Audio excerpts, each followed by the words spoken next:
எதிரணியினரே, நீங்கள் எல்லாம் காதலை மிகவும் கொச்சைப்படுத்தி கூறினீர்கள்.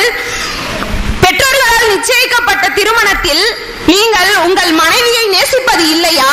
அப்படி நீங்கள் நேசிக்காமல் விட்டால் தினந்தோறும் வீட்டுக்குள் சட்டசபை அல்லவா நடக்கும்? பூரிக்கட்டையும் ஜல்லிக்கரண்டிகள் எல்லாம் பறக்கும் அல்லவா?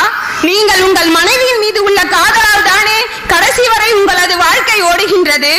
அதனால் காதல் இளமையில் அரும்பும் இனிய உணர்வு மட்டுமல்ல, அது இனிமையாக உள்ள பொழுது முதுமையின் முடிவு வரை வரக்கூடிய ஒரு அழகான பந்தம் அல்லவா? கைகளை கோர்த்து நடப்பதுதான் காதல் என்று இங்கு பல பேர் தவறாக நினைத்துக் கொண்டுள்ளார்கள். அது இரு இதயங்களை இணைக்கும் இனிமையான பந்தம். திருவள்ளுவர் அவர்கள் சொல்லியிருக்காங்க, அன்பகத்தில்லா உயிர் வாழ்க்கை வன்பார்க்கன் வற்றல் மரம் தளித்தற்று. அதாவது என்னன்னா,